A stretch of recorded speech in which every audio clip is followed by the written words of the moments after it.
Welcome to In Conversation with MANWAR podcast. This podcast is brought to you by the Do Not Be a Bystander campaign.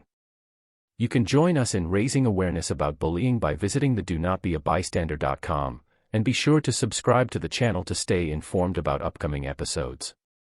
Today's participants are Tausif, Miarab, Sidika, and Oroko. Our special guest for today's episode is Trevor Fairweather. Welcome to our Bullying Awareness podcast. I'm your host, Manwar Khan. Today, I'm joined by four young individuals who are ready to share their thoughts and opinions on the topic of respecting teachers. Respecting teachers is not just about following rules. But also about valuing our teachers' expertise, recognizing their efforts, and creating a positive learning environment. By respecting teachers, you contribute to your own educational experience and cultivate of the culture of respect and appreciation within the educational communities. Today's participants are Tausif, Mehrab, Siddika, and Orko. Before we continue, I would like to introduce our special guest for today's podcast, Trevor Fairweather. Trevor will shed some lights on this topic today, and he will listen to you guys. He will give some tips and advice. I would like to talk a little bit about Trevor. Uh, Trevor is a program director with extensive experiences managing complex software and hardware projects. He's a result-oriented individual who possesses strong public policy abilities through effective communications, team collaboration, and management of resources. Thank you, Trevor, for joining us today. And thanks, everyone. Now that I have introduced our participants and guests, we will start our questions. My first question is for Tausif. Respecting teacher is an essential aspect of fostering a positive learning environment. Why it is important to show respect to your teacher, and how do you think respecting your teachers can contribute to a positive learning environment? Showing respect to teachers is important for several reasons. But firstly, teachers play a vital role in our education and personal development. They dedicate their time, energy to convey knowledge, skills, and values that can shape our future. Respecting teachers acknowledges their experience and the effort they put into their work. Respecting teachers also adopts a positive learning environment, like open communication. When students respect their teachers, they are more likely to engage in open and respectful communication. This allows for a free exchange of ideas and questions and feedbacks, creating a dynamic learning environment where students feel comfortable expressing themselves. Um, and another is role modeling. Respecting teachers sets as an example for how students should treat authority figures or than others in position of influence. It cultivates a sense of empathy and understanding and appreciation for the efforts of others. Students learn valuable life skills such as cooperation and collaboration, teamwork by observing respectful behavior towards teacher. In summary, showing respect to teachers is crucial because it recognizes their dedication and expertise while contributing a positive learning environment. Thank you. All right, excellent. Thank you so much, Tausif. Showing respect to your teachers can greatly contribute to your personal growth and development in several ways. My next question is for Mehrab. Is how does showing respect to your teachers contribute to your personal growth and development, in your opinion? Okay. Well, first of all, respecting people should always be our one of our personality traits, and for teachers, respecting them should be a must. Because as we all know, after our parents comes our teachers. Teachers create and foster the next generation of world leaders, right? Respecting our teacher is a sign of a willing approach towards what they're teaching. It conveys that we value their experience and wisdom, and that we are positive to receive their advice and criticism that they are providing us. If we respect our teacher, our teachers will also be more encouraged and motivated to genuinely just teach us whatever they know about from their experience. They will feel more what do you say they will feel more the word is not coming to my mind, but I would say they would be more helpful yeah, if you. exactly, they will be more helpful, not because you're a favorite student, but No, it's a human we nature. all know it's if we create an environment where people are respected through that mutual respect, he or she will help you more. This way of thinking encourages a positive learning environment and aids in the growth of a quest for knowledge and an ongoing progress. If we do not respect our teacher, the teacher will not respect us, because we all know if we respect one another, there comes that actual growth, right? So yeah, exactly. So respecting our teachers should be one of the core things that we should all learn starting from our school journey from our parents. Yeah, excellent. Great answer. Thank you, Mara. So, Pat, next, now that you ended up with the word parents, next topic is on this. So, the parents and guardians play an important role in shaping children's attitude and behaviors, including respecting towards teachers. So, my question for Siddhika is, how can parents and guardians encourage their children to respect their teachers? Well, as Joseph and Mary mentioned, encouraging children to respect their teachers is an important aspect of their educational and social development. So, some ways parents or guardians can foster respect for teachers and their children are by, for example, setting a positive example. Children often model their behavior after their parents or guardians, so parents can demonstrate the respect for teachers by speaking positively about them or listening to their perspectives and treating them with courtesy and appreciation. Show children that you value education and the role that teachers play in their lives so that they will also learn to follow you and do the same. They could also encourage open communication and teach their children the importance of listening to their teachers and following classroom rules. Encourage them to actively participate in class discussions, ask questions, and seek guidance when needed. Emphasize the value of respecting teachers' authority and expertise. Another exceptional technique parents could use is teaching empathy and understanding. Help your child develop empathy and understanding towards their teachers. Encourage them to consider the challenges teachers face, such as managing a classroom, preparing lessons, and addressing individual students' needs. Remind them that teachers have their best interests at heart and are working to help them succeed. So they should, in return, respect them and respect all the effort and work that they're putting for their own well being and future. Thank you.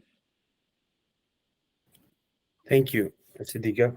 Um, I'm originally from Bangladesh. I went to a high school, a government laboratory high school. So teachers were very strict there. If you don't do your assignments and those, and at that I'm talking about a long time ago. At that time, things were different. Teachers, if they are mad, that means we are in trouble. So uh, one day I was frustrated, and I came and told my mom and dad that okay, I didn't like the way that my teacher behaved today towards me. And he said why, they said why. I said because I didn't do my homework, that's why.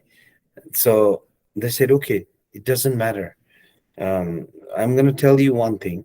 um, whether you do your homework or not, whether your teacher behave bad or about good, this is the value I just want to instill in you, is that who do you respect more in the entire world?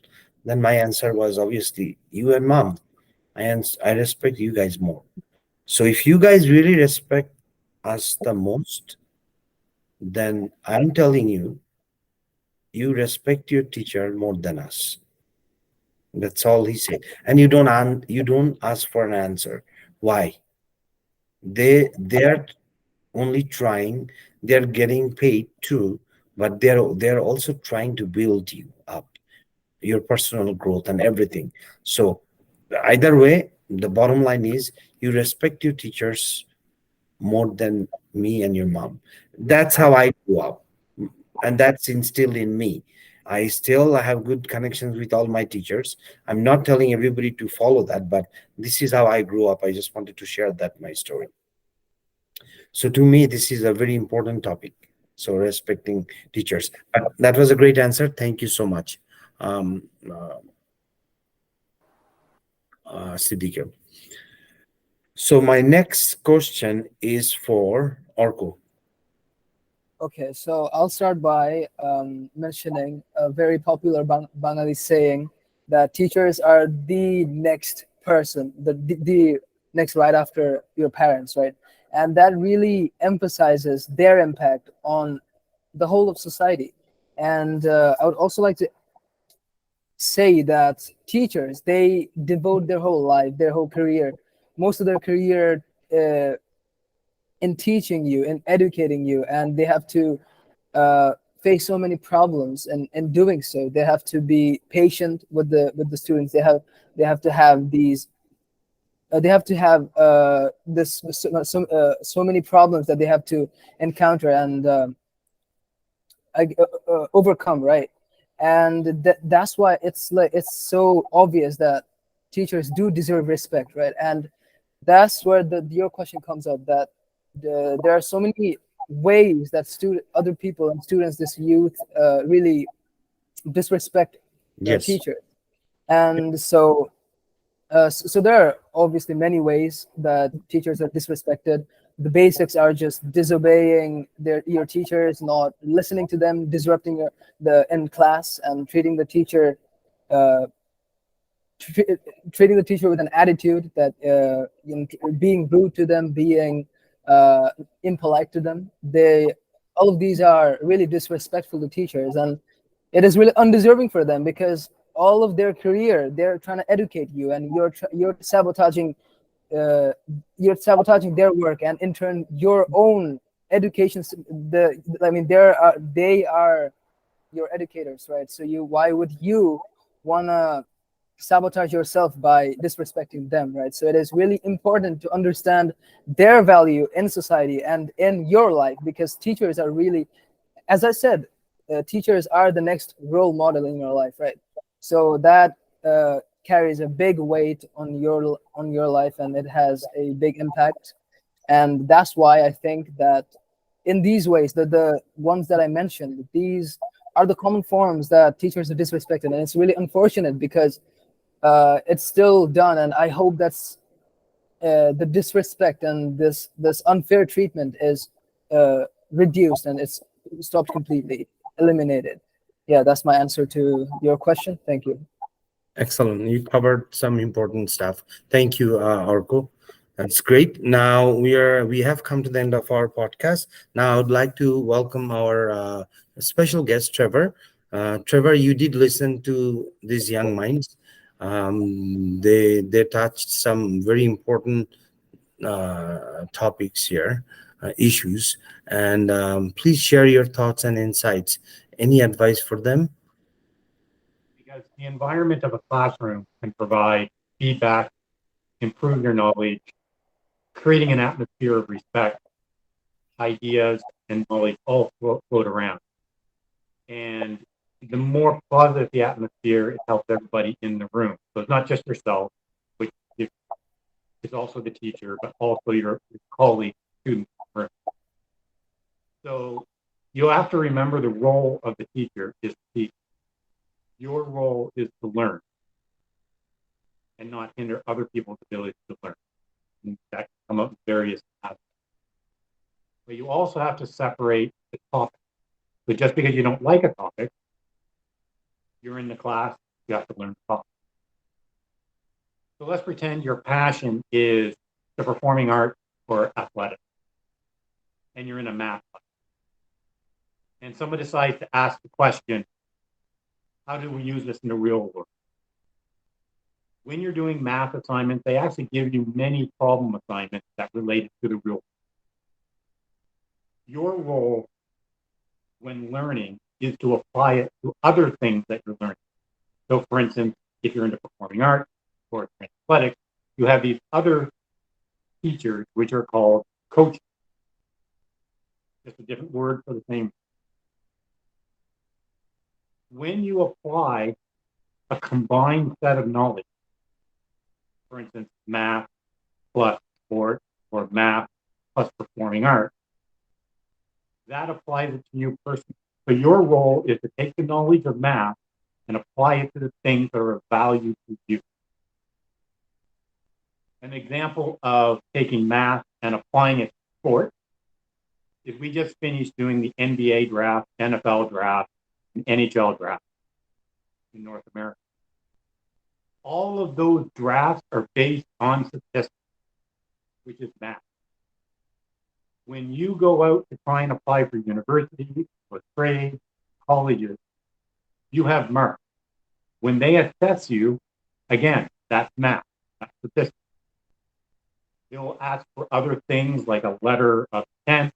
They'll ask you for other things you volunteered on, but you will be rated based on the concept of math. So the performing arts is very similar. If you're a great actor or singer, one of the very first things that's going to be tagged is how many performances have you done? Have your fans enjoyed you? What type of followers do you have? What type of revenue did you bring in? Again, all of that is represented through math. So again, it's your role to take the math and apply it to what your field of interest is. The other side to that is when you have these topics, you're going to bump into multiple teaching moments throughout life. Simple things like just helping somebody tie their shoes. Something that helps improve the relationship between you and your teachers or your coaches or your mentors is when you provide feedback on what you accomplished with what they learned from. So I'm going to use the tying of shoes. If somebody was using Velcro and they're now tying shoes, Velcro shoes don't work very well. Ironically, when you use sports analogy, is or skating, you need to learn how to tie your shoes properly. It would be good that you can actually come back and say, I now don't have to use the Velcro strips on shoes anymore because it's allowing me to run better, skate better, but providing that feedback because people see the value of helping. Sometimes getting an A plus on an exam too helps, by the way. I'm not going to just, they see that immediately. But some of the smaller things they never see or see the benefit of. So that respect component is just sharing the success coming back. And a recent example with a youth that I'm involved in, they were very involved in science, technology, and math. They just won a six-figure contract with an organization to promote science, technology, and math. So the very first piece of feedback that I provided them was, what teachers helped you create that proposal? Who gave you feedback and where did you learn skills? Those people would want to know that a 14-year-old just won a six-figure contract. And they did not do it through athletics or the performing arts, which is the typical place people do it.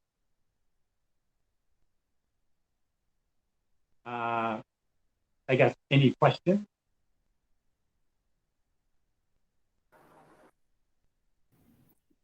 If there is no questions, we have 1 more minute. Any questions for Trevor? No, no questions.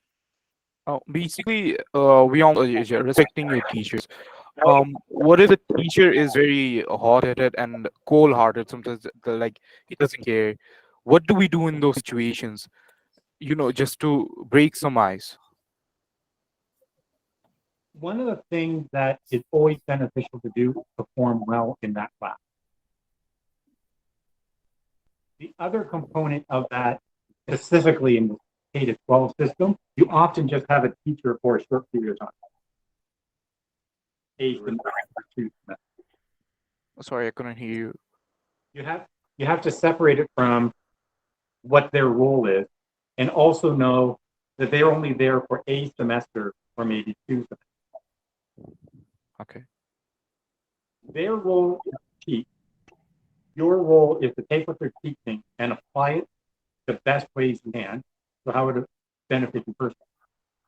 The second half of that statement is, can you take the knowledge and reflect that you're doing well with it? Because again, I'm going to echo, if you're doing well in a topic, most teachers will give you some benefit or biases of saying, hey, this is a good person to work with.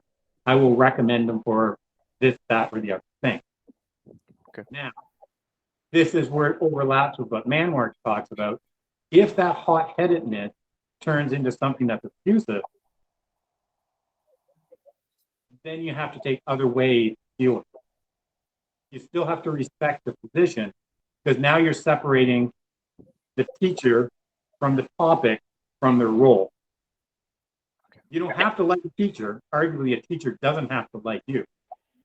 That's true. Agreed.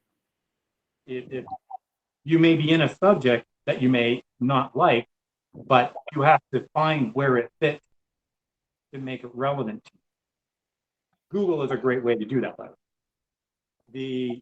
But the last piece is recognizing their role, as everybody applied, is to contain 30 students, plus teach a topic, and manage a number of other stresses that are within the classroom. So to your point about hot-headed, it may have nothing to do with the class. It may actually have more to do with the system or the environment that they're in. And I think somebody mentioned that earlier, that you don't know what's going on in their personal life. You don't know what's going on in their organizational life. So your role is to make sure I'm going to say, do you really want to fail the course and have to have that same teacher again? It is another way to look at it. Yeah, true. But it's always nice to have good references so you can use them for something. So at least you show respect. Because there's a number of professionals out there that you may not like them personally, but you still have to work with them. And there are a number of people who I've encountered that they are exceptional at what they do. So what you do is you have to respect their profession and their role. But whether you like them or the topic you're talking about are two different things. Right. Or Yep. three. Any other question for Trevor? I actually had another question. The one you were talking about, the taking maths, and so I was gonna ask if, let's say that you said that the many different subjects, right, and you can implement them in your own career and help yourself. So I was wondering if somebody were to take many different subjects, or let's say a specific set of subjects or a skill, which one is more effective? Is it more generalizing the knowledge, or specifying to a certain point, or like mastering a certain skill? I'll break this into phases. Between K and 9, I would make the argument you have to play the generalist card. Make sure you understand how to read, write, do arithmetic, and how to analyze, sometimes called research. That's what your goal is by the time you hit grade 9. By the time you hit grade 10, the parameters of what you're supposed to be doing in school change. Because those grades 10, 11, and 12 are the marks used to get you into the next level after the age of 18. Then you have to start looking at things that separate you. So congratulations for being an A+.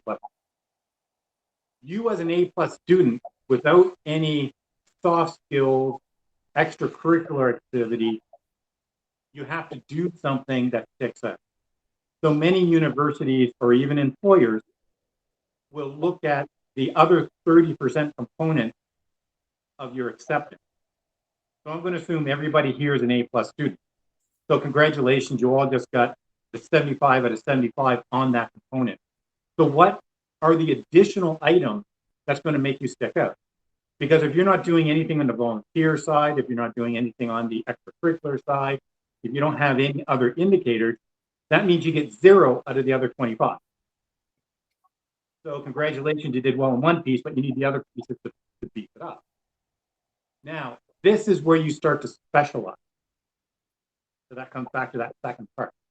This is when you start taking those topics and merging them into each other.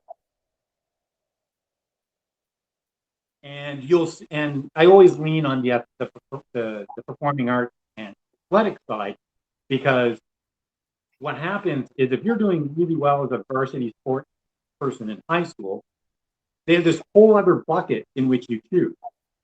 That you can get athletic scholarships, you can get team, because the places you're applying for are not just for your academic skills, they're now looking for something that's on your athletic side. Very similar to the performing arts, that they're looking for that extra piece. That can be also demonstrated through science, technology, and math.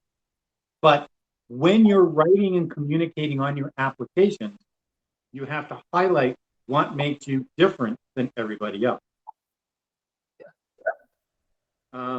And that comes back to a reference that is like, congratulations for being an A+ student. Mm-hmm. But what makes you different from the other A+ students? And you can talk about your kindness. You can talk about the respect you've shown to the others. You can talk about how you've been engaged in it. But there are other things like, what can you pull out that makes you accept? And it might be, ironically, something in like an innate biological advantage, like photogenic memory.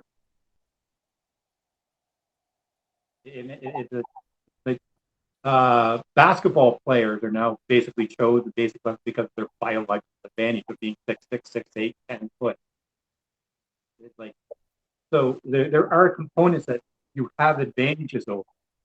Sometimes it's just being, sometimes where you travel. What cities are you from? A good example to that is, I'm going to use the valedictorian example. Is congratulations for being a valedictorian at your school of 100 students. But let's assume you get accepted into Harvard. Guess what? You're now competing against everybody else who was also a valedictorian. But they likely came from schools of 1,000, 2,000, 3,000.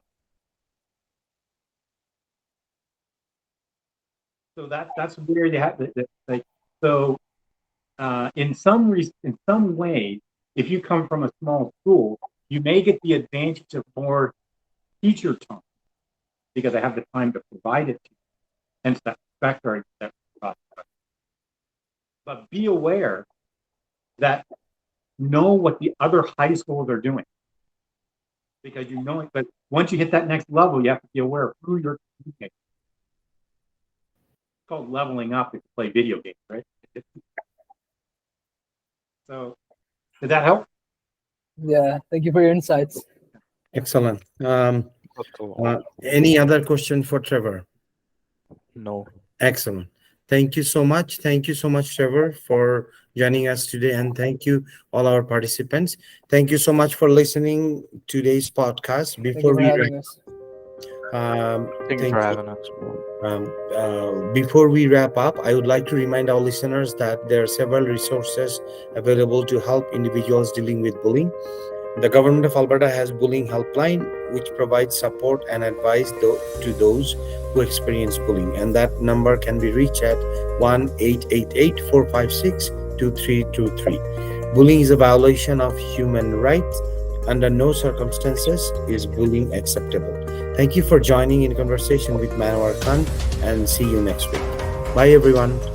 Thank you. Bye-bye. Thank you. Goodbye.